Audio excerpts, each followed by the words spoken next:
Hello दोस्तों, मैं संदीप मिश्रा आप सभी का स्वागत करता हूं आपके यूट्यूब चैनल एसएम क्लासेस में। दोस्तों, आज से मैं आपके क्लास 12 केमिस्ट्री के एनसीईआरटी बुक के यूनिट 10 यानी कि इकाई 10 से चैप्टर स्टार्ट कर रहा हूं और उस चैप्टर का नाम है हेलो एल्केन्स और हेलो एरीन। तो एक प्रकार से देखा जाए तो ये आपके ऑर्गेनिक केमिस्ट्री का सबसे पहला चैप्टर है। तो आज के इस वीडियो में हम बात करेंगे हेलो एल्केन्स और हेलो एरीन क्या होते हैं, इन दोनों को कैसे बांटा गया है। तो बहुत ही इम्पॉर्टेंट वीडियो है, आपका बेसिक जो है इससे क्लियर होगा। तो जैसे जैसे मैं जितने पार्ट के वीडियो डालता जाता हूँ, हर एक पार्ट को आप सीरियल वाइज देखते चलिए। तो सबसे पहले मैं आपको इनका इंट्रोडक्शन दे देता हूँ कि हेलो एल्केन और हेलो एरीन होते क्या हैं। तो सबसे पहले हम बात करते हैं हेलो एल्केन की। तो जब एलिफैटिक यौगिक यानी कि एल्केन में से एक हाइड्रोजन हटाकर उसके स्थान पर हैलोजन आता है तो उन्हें हम बोलते हैं हेलो एल्केन।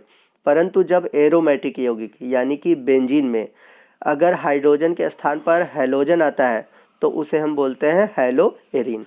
तो हैलोजन समूह हम सभी जानते हैं कि हैलोजन समूह में आते हैं फ्लोरीन, क्लोरीन, ब्रोमीन, आयोडीन, जिसे कि हम एक्स से प्रदर्शित करते हैं।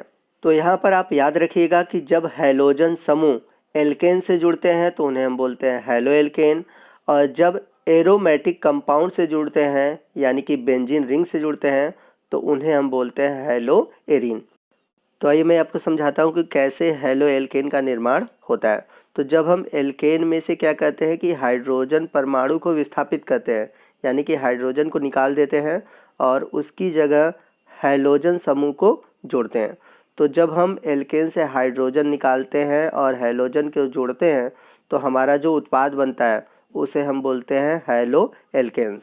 तो जैसा कि हम सभी जानते हैं कि एल्केन का जो फार्मूला होता है वो होता है CnH2n+2, यानी कि जो एल्केन होते हैं उनमें हाइड्रोजन की संख्या कार्बन की संख्या के दुगने से 2 अधिक होती है। तो जैसे हम एल्केन के उदाहरण ले लें मेथेन, एथेन, प्रोपेन, ब्यूटेन इत्यादि। तो जो सबसे सरल एल्केन है वो है मेथेन, जिसका फार्मूला होता है CH4।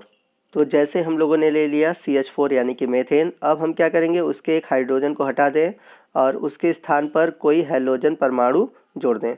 तो हैलोजन के रूप में हम यहाँ पर ले लेते हैं क्लोरीन को। तो होगा क्या कि जो मेथेन का 4 हाइड्रोजन है उससे एक हाइड्रोजन निकल जाएगा, तो यहाँ पे बच जाएंगे 3 हाइड्रोजन और चौथे हाइड्रोजन की जगह जुड़ जाएगा क्लोरीन। तो ये है हमारा हेलो एल्केन्स का एक एग्जाम्पल, जिसका फार्मूला है CH3Cl। तो आपको याद करने की ज़रूरत नहीं है, बस आपको सिंपली कंसेप्ट याद रखना है कि एल्केन में जब हम हाइड्रोजन को हटाएंगे और उसकी जगह हैलोजन को जोड़ेंगे तो हमारा मिलेगा हेलो एल्केन्स।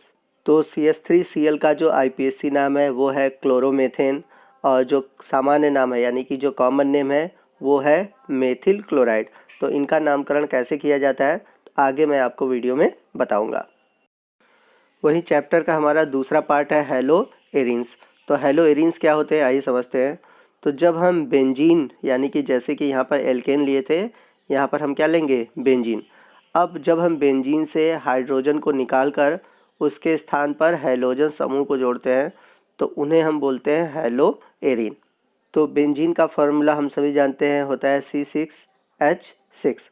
अब इसे एक हाइड्रोजन निकाल दें, तो एक हाइड्रोजन निकालने के बाद क्या हो जाएगा C6H5, और जब हम इसे एक हैलोजन जोड़ दें तो हो जाएगा C6H5X। तो यही फार्मूला है हेलो एरीन का। तो बेंजीन का स्ट्रक्चर कुछ हम इस तरह बनाते हैं, अल्टरनेट करके डबल बॉन्ड सिंगल बॉन्ड।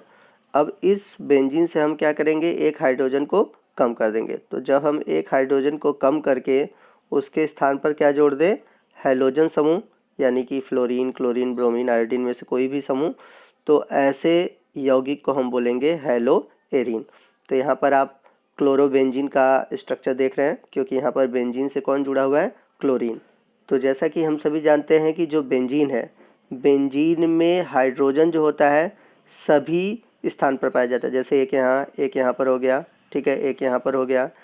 तो मतलब जितने भी कोने हैं 6 कोनों पर हाइड्रोजन पाया जाता है। तो एक हाइड्रोजन को हटाकर उसकी जगह क्या होता है हैलोजन जुड़ जाता है।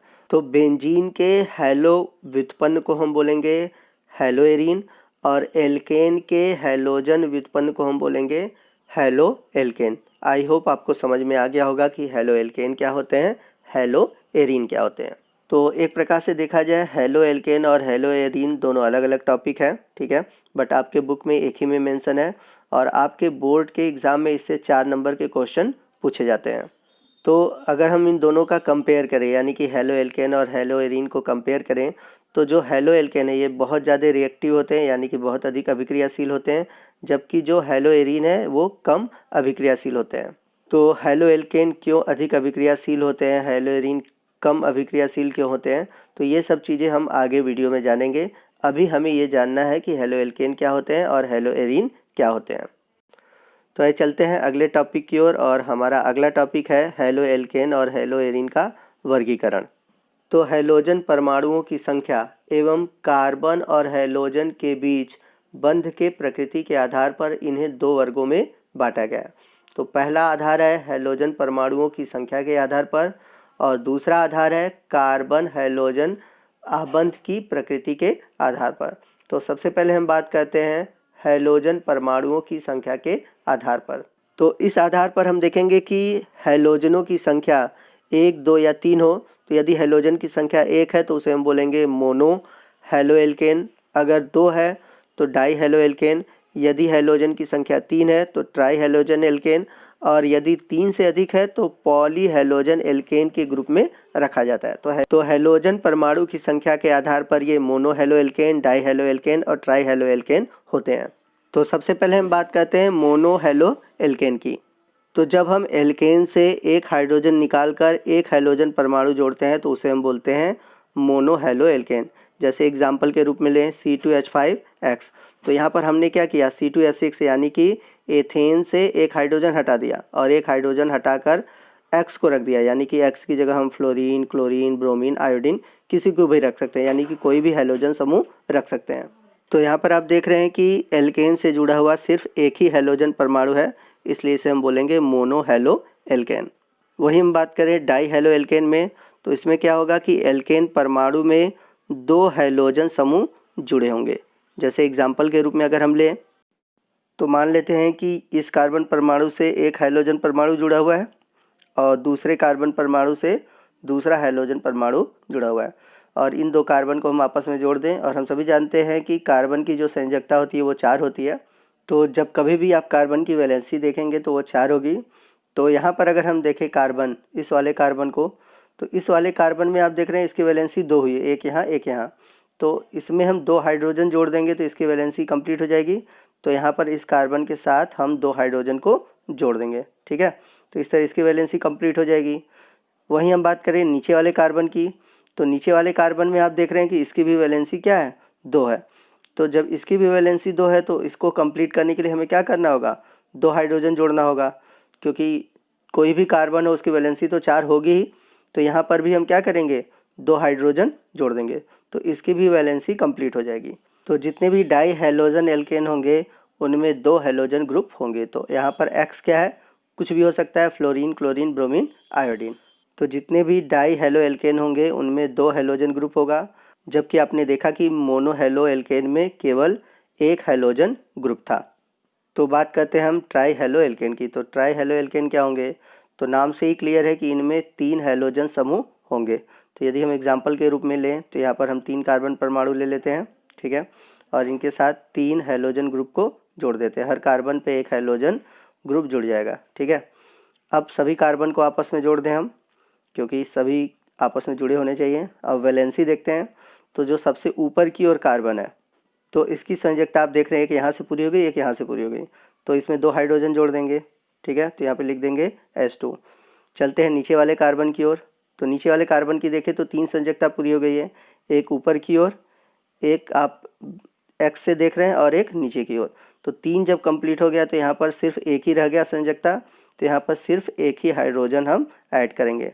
वही बात करते हैं सबसे नीचे वाले कार्बन की, तो सबसे नीचे वाले कार्बन में देख रहे हैं कि यहाँ पर इसकी 2 संयोजकता कंप्लीट हुई है, एक यहाँ पर X के साथ और एक ऊपर वाले कार्बन के साथ। तो यहाँ पर हम इसके 2 हाइड्रोजन परमाणु को जोड़ेंगे।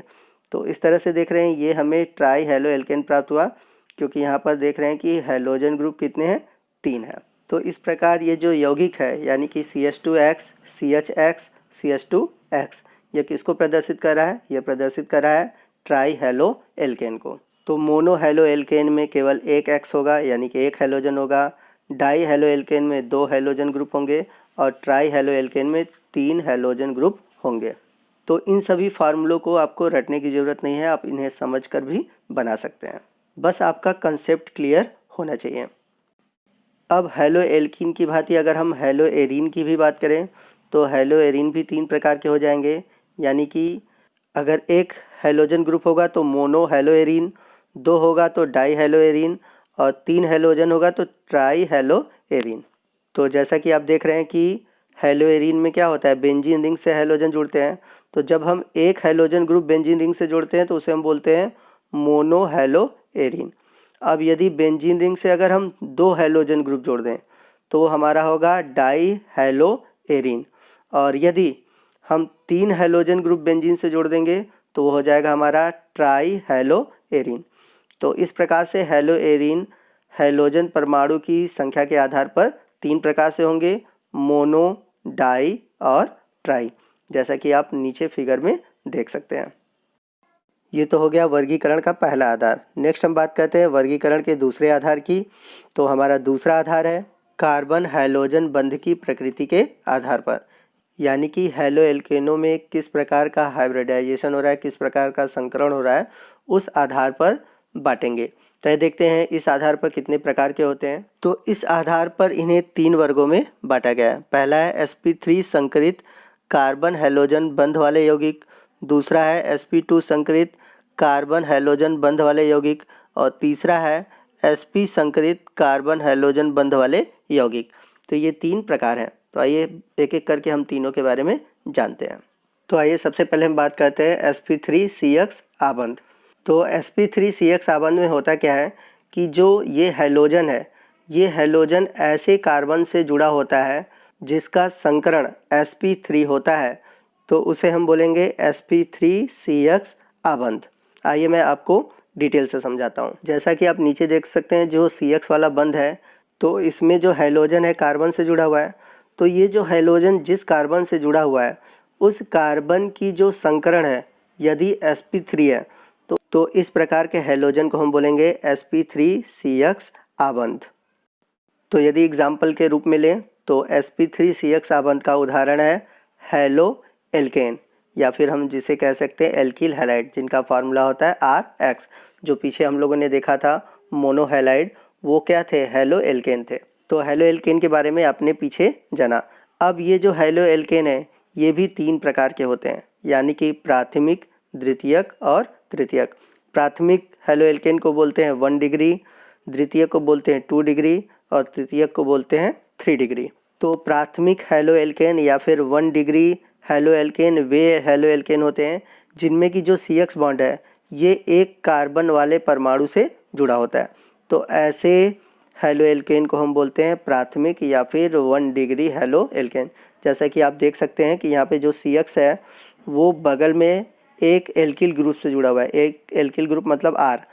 तो ये जब R वाला परमाणु आएगा तो यहाँ पर हम मिनिमम एक कार्बन ले सकते हैं, ठीक है। चाहे तो जितने भी कार्बन हम बढ़ा दें, लेकिन ये कार्बन देखा जाए तो सिर्फ एक ही कार्बन से जुड़ेगा, बाकी इसके साथ 2 हाइड्रोजन और हैलोजन होंगे। तो यहाँ पर जो R है वो क्या है, एल्किल समूह है। अब एल्किल समूह में क्या हो सकता है, मेथिल हो सकता है, CH3 हो सकता है, ठीक है, या फिर एथिल हो सकता है, C2H5 हो सकता है। तो यहाँ पर एल्किल का मतलब मेथिल, एथिल, प्रोपिल कोई भी परमाणु हो सकता है, यानी कि इनमें कार्बन परमाणु मौजूद होगा। तो इसे 1 डिग्री क्यों कहते हैं मैं आपको समझा देता हूँ। जैसे ये कार्बन है बीच वाला, ठीक है, अब ये कार्बन एक कार्बन से जुड़े तो इसे हम बोलेंगे 1 डिग्री, या फिर हम इसे कह सकते हैं प्राथमिक हेलो एल्केन। अब यदि इस कार्बन से 2 कार्बन परमाणु जुड़ जाए, यानी कि यहाँ पर जो हाइड्रोजन है हम उसको हटाकर एक और एल्किल समूह जोड़ दें, तो इस प्रकार का जो हेलो एल्केन होगा वो होगा द्वितीयक हेलो एल्केन।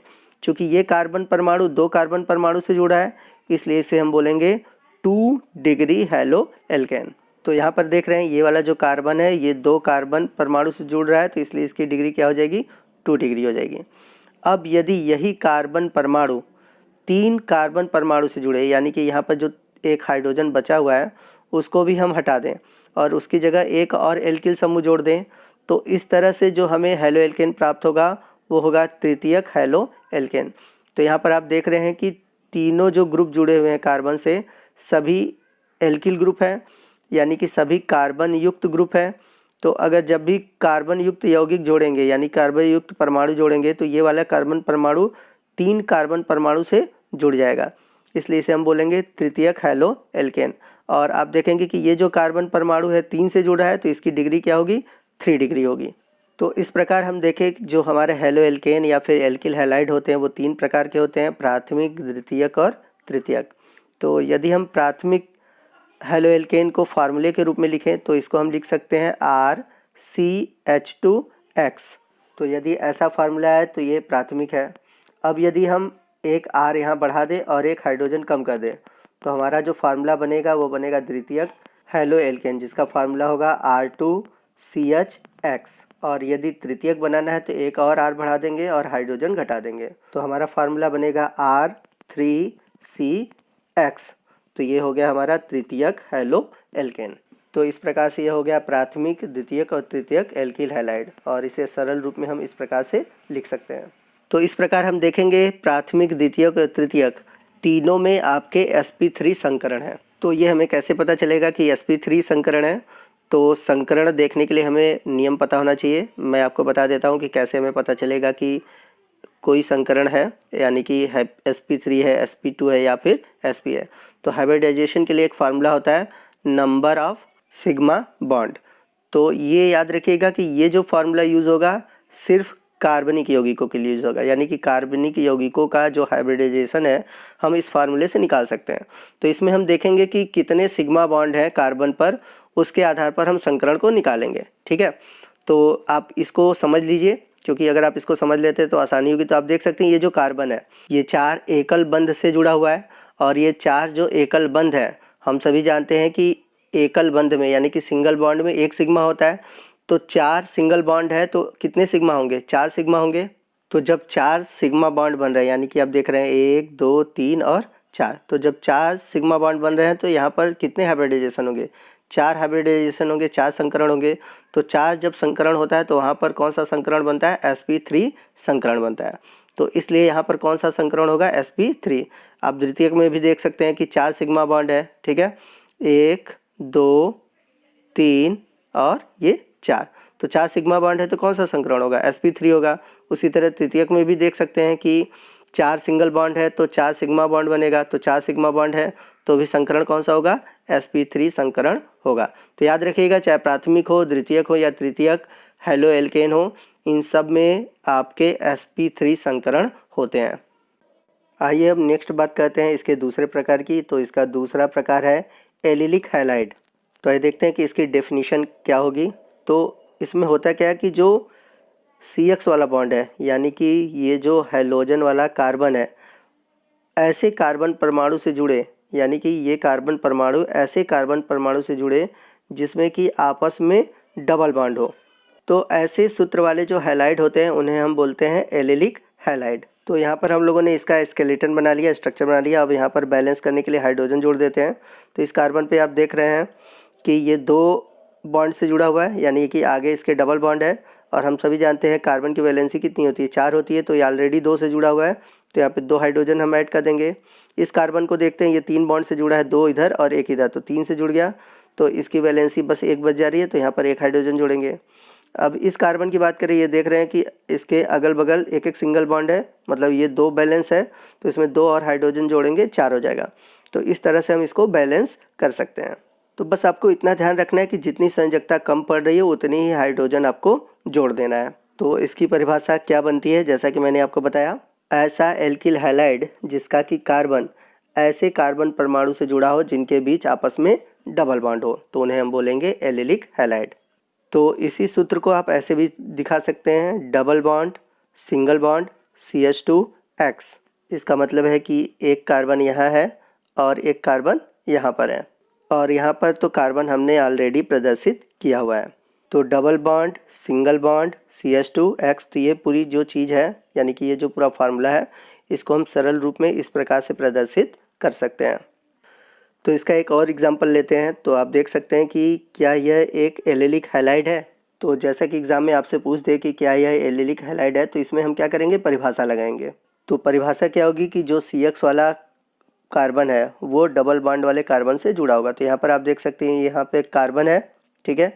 अब ये कार्बन आप देख रहे हैं कि आगे सिंगल बॉन्ड दिया हुआ है, ठीक है, आगे इधर सभी सिंगल बॉन्ड है, लेकिन इसके दाएं तरफ आप देखेंगे कि डबल बॉन्ड से ये जुड़ा हुआ है, यानी कि इसके बाद कार्बन के बाद सिंगल बॉन्ड आया, फिर इसके बाद क्या आ गया, डबल बॉन्ड आ गया।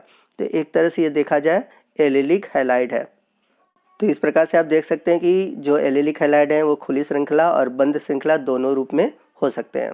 तो खुली श्रृंखला के रूप में आपको लेफ्ट साइड दिख रहा होगा और बंद श्रृंखला के रूप में आपको नीचे ये राइट साइड दिख रहा होगा।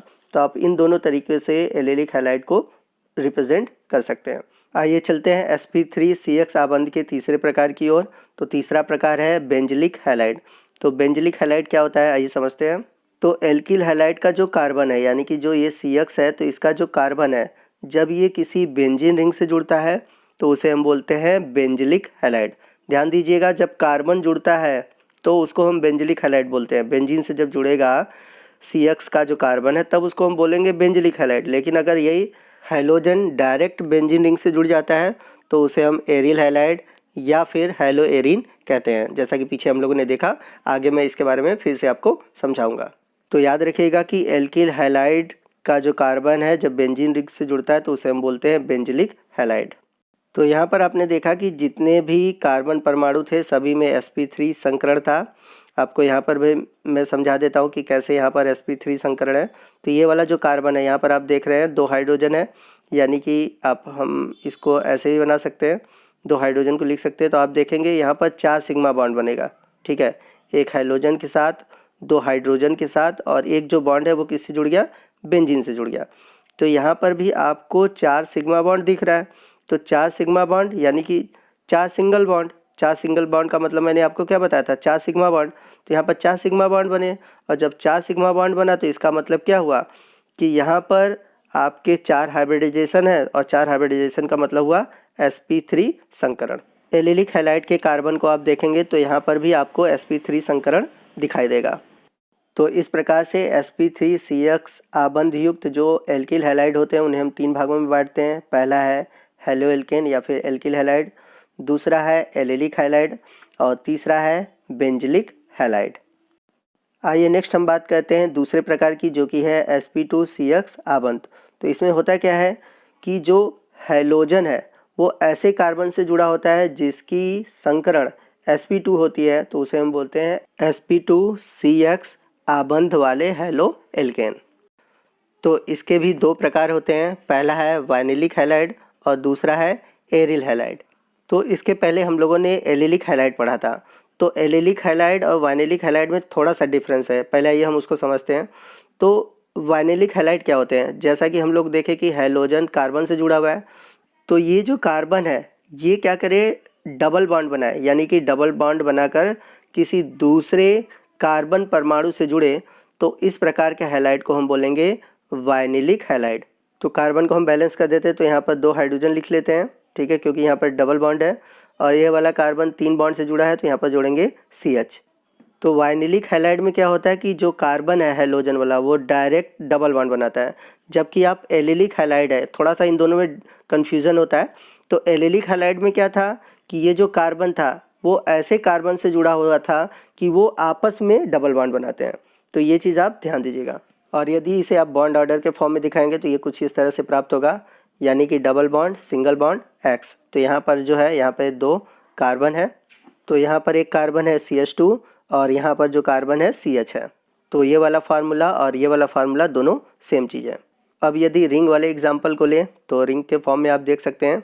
तो क्या ये वाइनिलिक हैलाइड है कि नहीं, तो ये भी आपका वाइनिलिक हैलाइड है। क्यों है, क्योंकि आप देख रहे हैं इस फार्मूले से सिमिलरिटी आपको दिखेगी। यहाँ पर जो कार्बन है, ये वाला कार्बन मतलब हैलोजन से जुड़ा हुआ जो कार्बन है उसके पास ऑलरेडी डबल बॉन्ड है, तो ये भी आपका वाइनिलिक हैलाइड हुआ।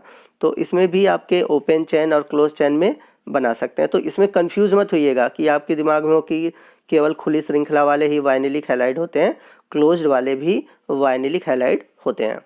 अब यहाँ पर देखेंगे कि ये कैसे sp2CX है।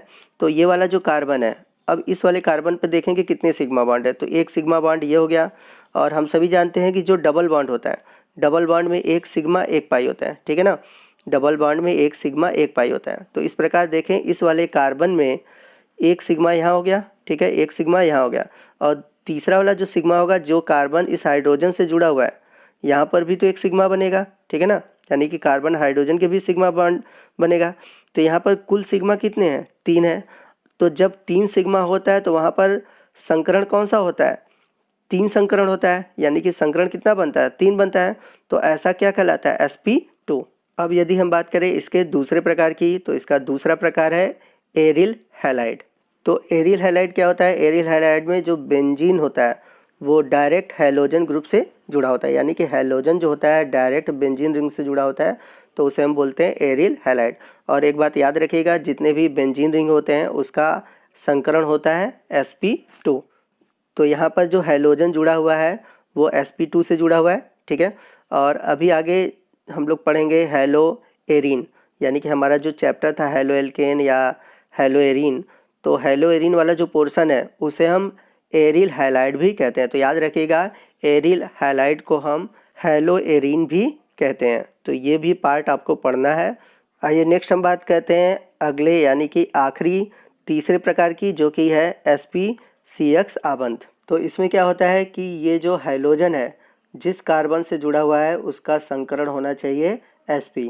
तो जब हैलोजन ऐसे कार्बन परमाणु से जुड़ा होता है जिसका संकरण sp होता है तो उसे हम बोलते हैं sp संकरित CX आबंध। तो यदि हम एग्जाम्पल के रूप में लें तो हैलोजन से जुड़ा हुआ जो कार्बन है ये क्या करता है, ट्रिपल बॉन्ड बनाता है। जैसे एग्जाम्पल के रूप में हम लें क्लोरोएथाइन, तो क्लोरोएथाइन में आप देखेंगे कि ये जो क्लोरीन है ये ट्रिपल बॉन्ड युक्त कार्बन से जुड़ा हुआ है। तो ट्रिपल बॉन्ड कार्बन से जुड़ा हुआ है, तो इस कार्बन का अगर हम संकरण देखें sp होगा, कैसे होगा, आप देख सकते हैं कि ये जो कार्बन है इसके बगल में एक सिंगल बॉन्ड है और इसके बगल में ट्रिपल बॉन्ड है।